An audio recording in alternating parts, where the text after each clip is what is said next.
Rekan-rekan sedama, marilah kita menghormati guru agung kita.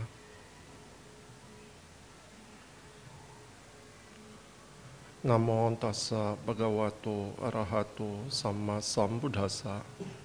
Namo tassa bhagavato arahato samma sambuddhassa. Namo tassa bhagavato arahato samma sambuddhassa.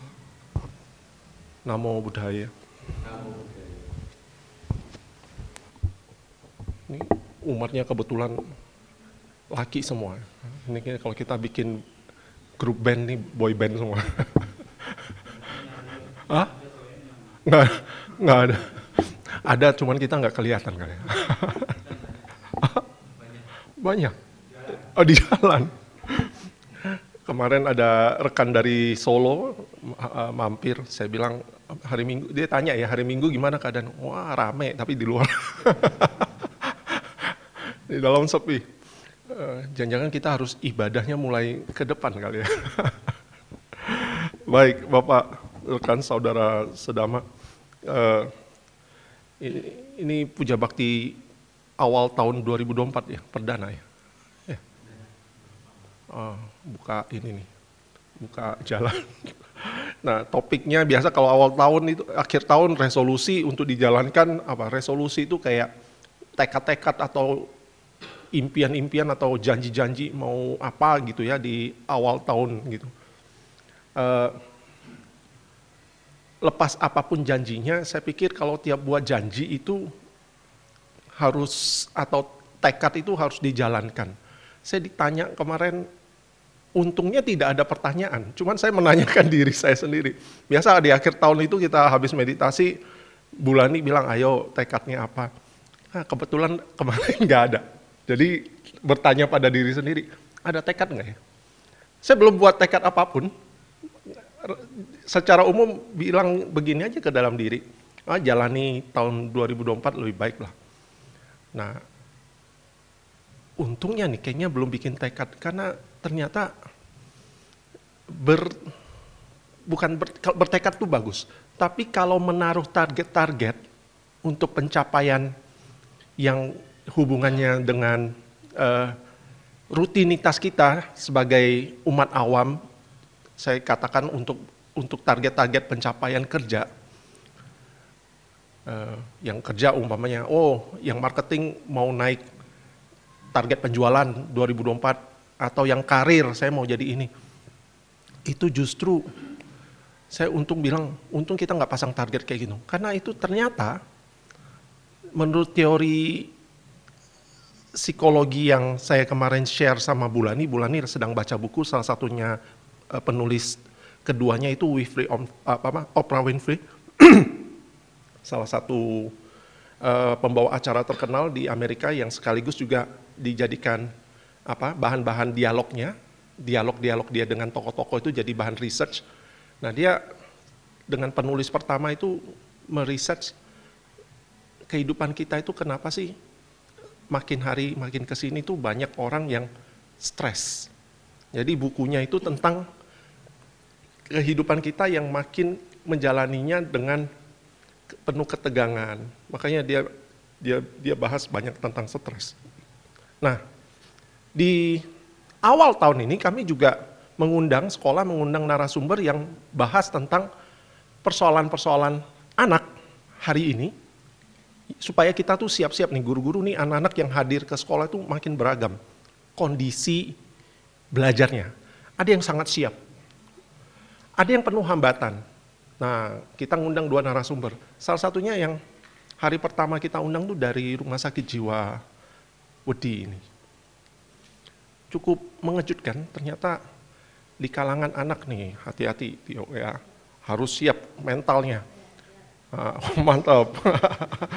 Ya. Karena banyak hari ini di bangsal-bangsal perawatannya itu ada yang ditinggali sama anak-anak remaja sampai anak SD kelas 6 mulai sudah ada. Problemnya karena saya mengambil kesimpulan dari pembahasan kita yang hampir dari jam 8 sampai jam 12 itu, tugasnya pendidik sekolah itu makin berat karena pola pengasuhan. Saya ulang, pola pengasuhan, karena kan anak itu nggak 24 jam di sekolah, bukan pondok nih.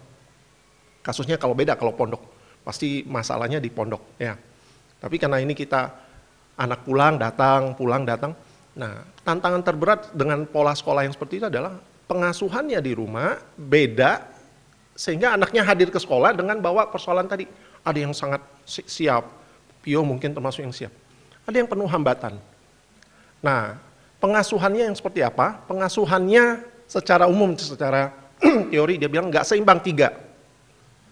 Otak, hati, ya, dia pakai istilah hati, sama fisiknya.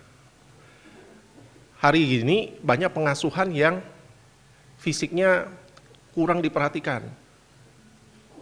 Yang ditangani rumah sakit itu salah satunya karena tidak ditangani fisik, orang tuanya sibuk, anaknya hanya 2 ini. 2 pun tidak seimbang. Banyak yang otak doang, dengan sibuk dikasih gadget. Sampai ibunya separuhnya promosi ya. Ini saya bikin buku loh, bagaimana gadget itu berpengaruh, 2 seri. Ini harganya 250. Oh, oke. Isinya tentang fenomena yang dia temukan, dia tuang ke sana. Yang dia tangani kasusnya karena gadget. Hati-hati, itu kan kasusnya yang dia tangani anak-anak. Orang dewasa juga ada, hati-hati. Jadi bukan hanya untuk urusan Pio dan kawan-kawan. Ya, gadget itu ternyata mempengaruhi orang dewasa juga. Kasusnya macam-macam. Ya, ada yang konseling ke dia, itu masalah pertikaian di rumah tangga gara-gara salah satu antara suami atau istri tidak melakukan tanggung jawab sebagai suami atau istri dengan baik karena ini gadget, ya, karena ada yang kecanduan judi online, itu talak 1, 2 gitu ya. Wah, masuk ke rumah sakit, konseling, gimana nangani dan sebagainya. Jadi tahun 2024 kami membuka wawasan di guru-guru dengan kesiapan bahwa tantangannya akan makin berat. Karena ibu ini ngomong, kalau cuma di sekolah aja kayaknya masih bisa ditangani. Karena sekolah ada aturan-aturan yang bisa ditegakkan. Nah, kembali kalau di rumah, ini orang tua itu kadang-kadang kan kalau berdua nggak punya kesepakatan, aturan itu nggak bisa dijalankan. Kalau sekolah udah jelas nih, kan ada standar. Jadi anak itu kadang-kadang pola asuhnya di rumah bingung, makanya akan lebih sulit. Makanya dia bilang besok ini akan makin, kalau tidak beres ininya akan makin banyak yang kita sekolah tangani anak-anak dengan background pola asuh keliru, muncul hambatan belajar itu nggak konsen lah, ngantuan lah, emosi nggak stabil lah, itu akan makin banyak. Nah, hari kedua kurang lebih sama. Hari kemarin saya minta Bu Lani bungkus semua yang kita dapat dengan mengambil satu kesimpulan yang supaya jadi modal juga buat kita. Apa sih yang harus disiapkan oleh guru-guru? Nah, saya mau ngambil secara umum aja, ternyata itu bukan hanya untuk guru ya. Kita akan menghadapi banyak persoalan. Saya bilang kalau kami sebagai guru, orang tua, siapapun lah profesi, Pak Putu nanti klien, juga keluarga, Mas Ratno usaha dan keluarga, itu kan persoalan-persoalan yang akan kita hadapi. Intinya, satu keniscayaan sebagai umat Buddha, kita udah diajarin. Semua itu duka. Kita nyemplung, ambekan, masuk ke dunia, ambil profesi ini, ambil usaha ini, ngapain, itu udah pasti duka. Udah coraknya. Yang harus kita pahami adalah, namanya juga masih hidup, jalani kehidupan, ada duka. Kita harus paham bagaimana menangani persoalan-persoalan yang dalam bahasa umum dikatakan stres atau persoalan. Persoalan kalau sebenarnya saya juga bilang istilah stres itu harus dimunculkan nggak ya? Tapi kan udah umum dipakai. Aduh mikir stres nih. Kata-kata itu kan sulit, stres. Apa stres? Tapi kan sebenarnya dasar kata itu adalah persoalan ya, yang kita hadapi. Nah kita tapi di buku itu ngomong tentang stres emang. Banyak yang bikin orang punya masalah berlarut-larut karena persoalan yang berlarut-larut ini disebut stresor atau penyebab yang jadi kita stres, tegang, itu tidak bisa kita tangani. Nah karena kita sebagai umat Buddha dikasih tahu bahwa memang demikian keniscayaan coraknya. Mau makan jeruk ya ada kulitnya dulu, udah satu paket. Makan durian ya ada durinya dulu kan harus buka. Satu paket. Dengan kesadaran itu makanya kita diajarin nih. Nah saya mau ngambil yang teori dari modern dulu yang Oprah Winfrey. Dia bilang itu kita bisa tangani persoalan atau stres itu kalau kita bisa jadikan dia dalam tiga faktor. Yang pertama, persoalan itu kita jadikan sesuatu yang kita bisa prediksi. Prediksi itu artinya apa? Kita tahu nih resikonya. Ini kalau saya nggak kerjakan, resikonya ini. Kalau saya kerjakan, persoalan yang ikutnya ini apa nih? Contoh, kalau saya naik gunung, itu resikonya nanti hujan, cuaca dingin, apa. Kalau kita tugasnya memang harus naik gunung untuk melakukan sesuatu atau menyelesaikan sesuatu, udah bisa diprediksi. Teman-teman di Jepang, itu udah tahu mutusin kalau dia mau bangun satu tempat di sini, mau tinggal di satu tempat, dia udah prediksi tempat ini pasti kena gempa. Makanya diprediksi, ininya udah tahu lah resiko-resikonya. Makanya bangunannya dirancang sedemikian rupa. Jadi prediksi, tahu apa yang akan kemungkinan-kemungkinan terjadi. Belum tentu terjadi, tapi namanya prediksi kita harus siap. Itu satu. Yang kedua, dalam bahasa Inggrisnya moderate, artinya itu bisa diuraikan, bisa diselesaikan dengan dipecah-pecah nanti kalau muncul. Karena bisa diprediksi, ini kalau naik gunung itu kedinginan, suhunya sekian, saya harus bikin itu jadi tidak persoalan berat. Artinya apa? Saya bawa baju lapis, saya bawa apa, sleeping bag, saya bawa apa. Kalau contohnya Jepang, saya harus bikin moderate, dibikin sederhana, persoalannya jangan rumit. Apa artinya? Saya nggak boleh bikin bangunan lebih tinggi dari apa yang tidak mampu ditahan oleh goncangan. Apapun itu yang kita lakukan, membuat persoalannya nanti kalau muncul, itu tidak buruk. Ya. Yang terakhir, controllable dalam bahasa Inggris. Artinya bisa dikendalikan, bisa kita lakukan. Ketika itu muncul, stresnya, tegangannya itu muncul, persoalannya menguat, datang ke hadapan kita, kita bisa tangani. Karena tadi udah kita duga, aku udah tahu nih akan muncul, aku udah cepat-cepat, datang, aku bisa kendaliin. Tiba-tiba cuaca dingin, udah pasang. Ya. Ini pengalaman pertama saya dalam persoalan stres tinggi itu naik gunung Merapi, unyu-unyu, anak baru, Padi diajak teman-teman Padi naik Merapi. Wah, pertama kali nih gunung paling segitu doang ya ininya suhunya. Tiba-tiba suhunya dingin banget. Modalnya cuma sarung, selimut tipis, udah menggigil. Nggak prediksi. Ya. Nggak tidur seharian. Nggak bawa baju ganti, konyol kan. Ternyata naik gunung tuh keringetan, pikir dingin. Jadi kekonyolan itu membuat stresnya luar biasa waktu saya sampai di lereng Merapi. Wah udah hampir kayak mikir ini bisa mati di sini ya. Udah stres yang paling tinggi kan udah mati kan. Udah nggak bisa tidur, lemas.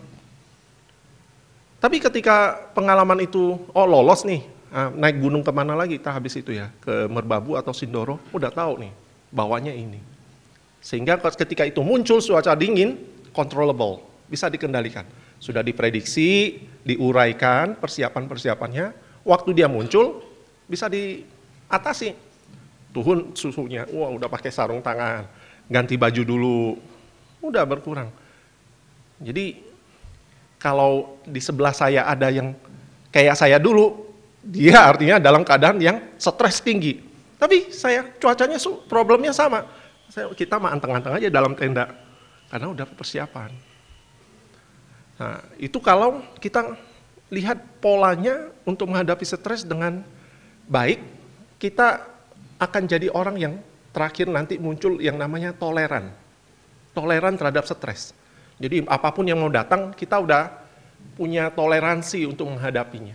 Nggak langsung menghimpit. Ada jarak yang kita bisa lakukan terhadap persoalan, aku tangani kamu bisa kok. Ya. Saya nggak tahu kalau saya mau berimajinasi, Pak Putu ketemu klien yang aku udah tahu nih si orang ini tipenya gini, kasusnya nanti gini, udah diprediksi, tiba-tiba kalau muncul persoalan, aku udah tahu nih solusinya ini. Kurang lebih gitu. Nah, itu yang kalau kita bisa tangani. Ya, muncul toleransi namanya. Ya. Sebaliknya kalau kita nggak siap-siap, kebalikannya, yang pertama, yang tadi itu awal yang namanya kita bisa prediksi, yang kebalikannya kita nggak pernah mikirin apa-apa, nggak pernah ada persiapan apa-apa, sesuatu yang muncul tuh unpredictable. Kebalikannya ini prediksi, ini unpredictable. Saya katakan ke bulan nih, sebenarnya kalau kita jadi umat Buddha, udah cetok, sebenarnya nggak ada yang unpredictable. Nggak ada yang tidak bisa kita duga. Corak kehidupan udah dikasih tahu kok Sang Buddha. Jadi semuanya sebenarnya predictable. Hanya masalahnya ketika di buku barat ini ngomong unpredictable, ini kan urusan waktu aja, waktu kemunculannya. Pasti persoalan yang sudah tidak nggak pasti muncul, Sang Buddha udah katakan, hidup ini coraknya duka kok. Ya, karakteristiknya dipuja dipuji, untung rugi, ya. Turun naik, udah pasti. Nah, yang unpredictable apanya? Waktunya. Tapi kalau kita sudah menempatkan diri kita yang di sebelah sini, bahwa segala sesuatu itu sebenarnya sudah bisa diprediksi, tinggal tunggu titiwancinya, harusnya kita udah nggak terlalu tegang. Contoh orang Jepang yang kemarin tempo hari 7 koma ya. Di tempat kita, kalau kita ketemu itu, kacau balau kita. Tapi karena mereka predictable, udah tahu nih, aku udah keniscayaan, aku milih tinggal ning kene, udah resikonya itu. Karena goncang-goncang, saya baru lihat di video beberapa, anaknya cuma keluar nunggu di jalan aja. Karena dingin cuma pakai itu, ngobrol-ngobrol, padahal di sana udah retak, teriak dikit minggir. Udah kayak nggak heboh-heboh amat, nggak lebay. Jadi nggak paniknya, nggak kayak kita, wow, udah berhenti mobil, mereka keluar, jongkok, goncang-goncang, ada retak situ ya kaget lah, wajar ya. Di tempat kita mungkin udah heboh ya, segala sesuatu mungkin udah disebut ya, tiba-tiba ingat tuh. Mereka kaget aja, karena predictable, hanya masalah waktu aja. Jadi predictable, unpredictable. Nah kita pindah ke sini nih, jadikan predictable karena kita murid Sang Buddha. Sang Buddha udah katakan, segala sesuatu tuh kayak gitu karakteristiknya, dukkha. Tinggal masalah waktu aja kejutannya. Ya, karena kejutan ya tahulah bahwa itu tinggal tunggu waktu aja. Yang kedua tadi moderate, bisa diuraikan. Yang ini ekstrim. Nah Sang Buddha katakan juga, apa sih yang ekstrim? Ekstrim itu kalau kita masuk ke dalam di urusannya stres, kita bisa stres karena sesuatu yang ekstrim, harusnya kita udah tahu, Sang Buddha ajarin, yang namanya ekstrim itu kalau kita udah terbelenggu sama tanha, ya udah urain aja. Tanha, kebodohan batin, keserakahan. Kalau ini bisa diuraikan, kita semua pindah ke yang sebelah sini nih. Yang bisa jadi toleran terhadap stres. Ya. Ekstrim ini artinya udah terbelenggu sama nafsu serakah, dosa, kebencian, kebodohan batin, sama keserakahan. Ini ekstrimnya di sini nih. Ini orang akan sulit menghadapi yang namanya stres. Tapi kalau kita sudah tahu, sekali lagi kita murid Sang Buddha, saya bisa uraikan kok ini. Saya nggak boleh serakah, saya nggak boleh punya kecemasan terlalu. Ya kita nanti pindah ke sebelah sini. Moderate, ekstrim. Yang ini controllable, kita bisa kendalikan. Ketika itu muncul kita bisa ambil aksi. Yang ini prolong istilahnya, malah dirumitkan. Jadi prolong itu jadi perpanjang, makin rumit, makin gak ada jalan keluar, makin stres. Di sini yang munculnya, kalau yang di sini tadi toleran terhadap stres, yang ini sensitif. Lama-lama kemampuan untuk toleransi terhadap tegangan atau persoalan nggak ada. Baru dilirik orang sedikit, udah stres. Jangan-jangan orang ini ngapain aku, padahal cuma dilihat. Sensitif, stresnya tinggi. Kenapa? Dia selalu menempatkan dirinya ekstrim. Ada tanha di sana, ada kecemasan. Ya. Sensitif jadinya. Baru, saya bayangi kemarin saya di dialog kita dengan guru, kita kalau karena nggak pernah moderate atau di situasi atau disuntik prediksi sama kita sih sudah diingetin, wah Indonesia juga ring of fire ya Pio ya, sering akan ada bencana apa juga kita, gempa, gunung api. Nah, cuman kan kayaknya kita baru tahu di level pengetahuan.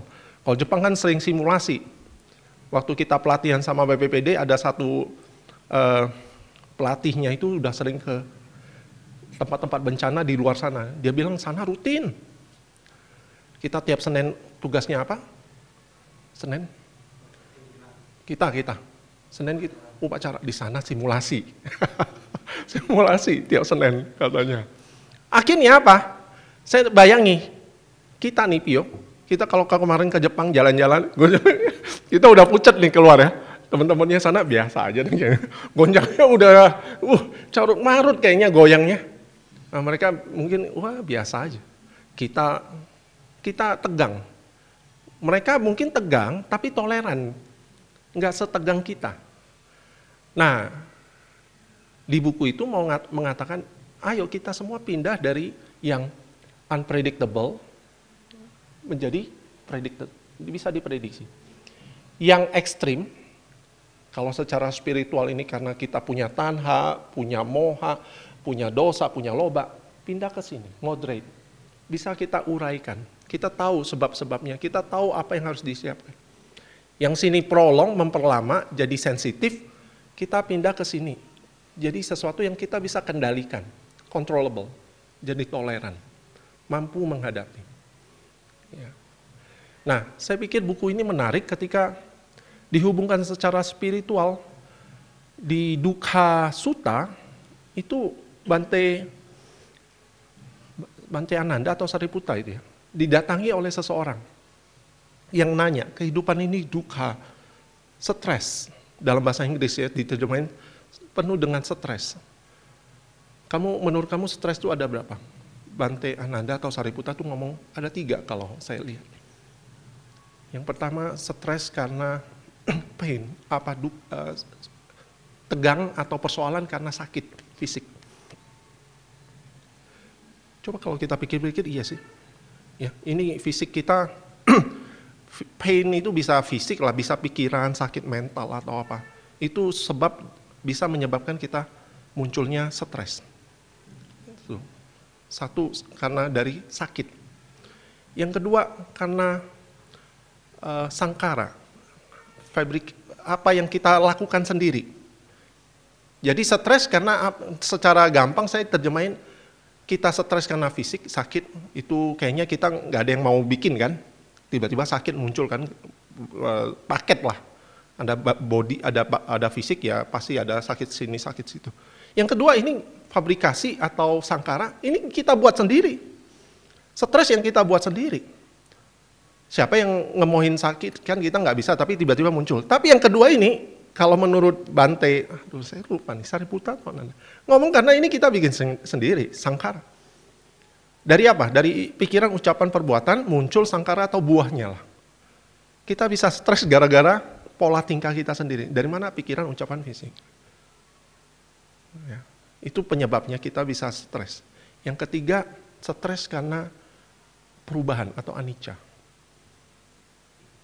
Kita stres gara-gara nggak ada yang ajak. Nah, 3 ini kalau secara spiritual dikatakan bisa diselesaikan nggak? Ketegangannya bisa diuraikan nggak? Bisa.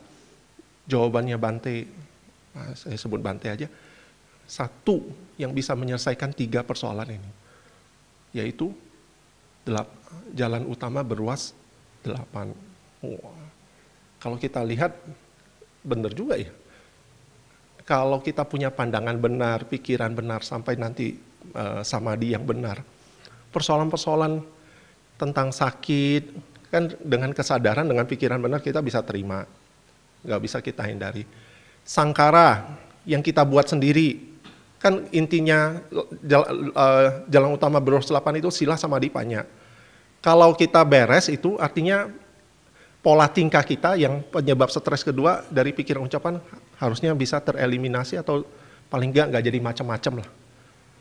Yang ketiga tadi stres karena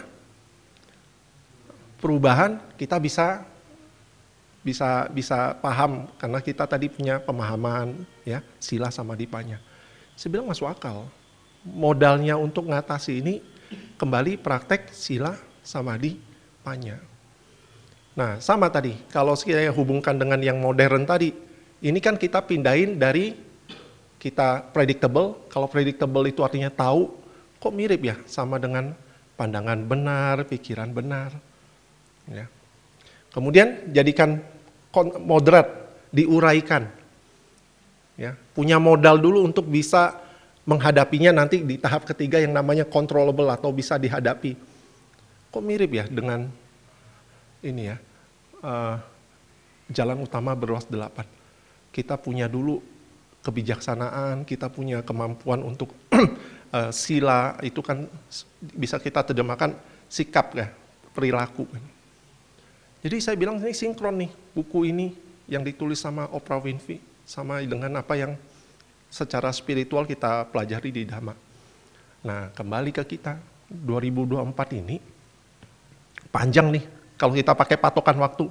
Ini kan baru Januari, Desember. Ini kalau kita ketemu, kita jadi orang yang bisa nangani stres, persoalan atau enggak. Jangan-jangan umatnya makin berkurang karena banyaknya stres. Nah, saya mau mengingatkan saya sendiri nih, saya lagi ngomong sama cermin aja. 2024 udah di depan mata untuk dijalani ya. Persoalan-persoalan semakin lama dukanya makin nyata. Secara tadi Bante katakan juga karena dukanya atau stresnya persoalannya karena fisik, bisa kan karena sakit. Makin lama kan makin tua nih.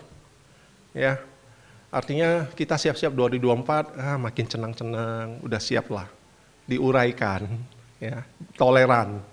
Terus apa lagi? Persoalan pekerjaan 2024 secara pendidikan dua narasumber yang kami undang siap-siap ya Bapak Ibu. Ini anak didik yang datang makin punya persoalan karena pengasuhan di rumahnya juga macam-macam. Kita udah siap ya.